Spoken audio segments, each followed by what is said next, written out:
How often is often enough?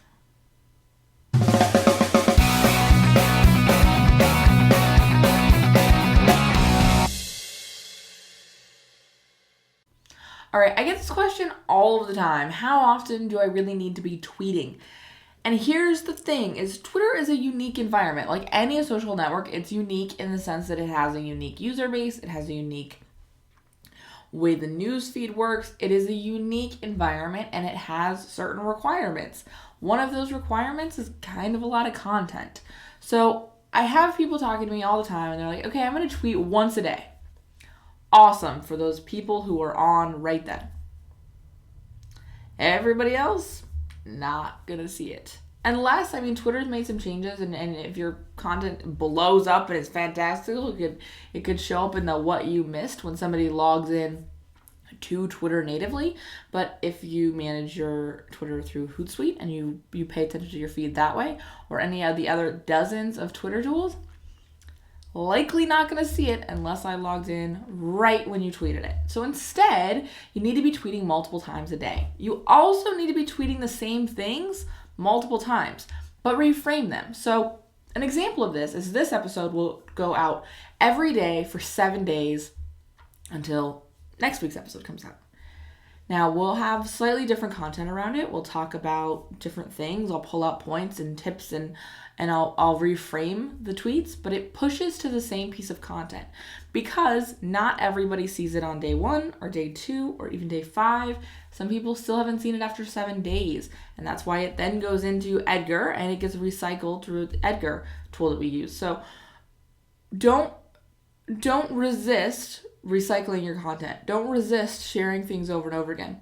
I really, really encourage you to find multiple ways to say the same thing so that you can share that piece of content repeatedly over the course of a week, a month, a year, the life of your content. And that allows you to really create more content, tweet more often without feeling like you have to reinvent things over and over and over again.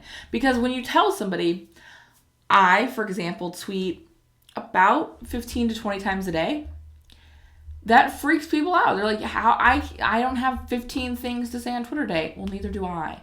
I tweet 3 episodes of Fresh Week's content, meaning the 2 podcasts that go out this week and this episode. I have recycled content that goes out a couple times a day. I've got promo stuff that goes out if I'm doing webinars or for example, Social Pro is coming back. So right now we're promoting a lot about Social Pro waitlist and the social media challenge that we have. I also tweet a fair amount of other people's content and retweeting and then responding to people and engaging with people. And so that number of tweets adds up really quickly when you think about all of the sources that you have to pull from. So my challenge for you is not to worry so much about the number, but worry about making sure you're putting all these pieces together and then find a system that works. Like, for example, we use Edgar to recycle our old content. We use Buffer to schedule the content from other sources. And for the Fresh Week's content, you can use Hootsuite or Sprout Social or whatever it is that you want to use, or co-schedule is really common. Whatever it is that you want to use to schedule out your content, so that way that chunk, that foundation piece is taken care of, and then you don't have to feel like you have to get on your phone or you have to get on your computer and say, okay, I'm going to think of something clever to tweet. Okay, an hour later, I'm going to think of something else. I got nothing. You don't have to do that. You just have to put the systems together to create that content, okay? All right, if you want to learn more about doing this and all of the other social networks, check out Social Pro at socialproonline.com. It is, in fact, coming back in January, but you can get on the wait list right now. All right, I will see you next Sunday.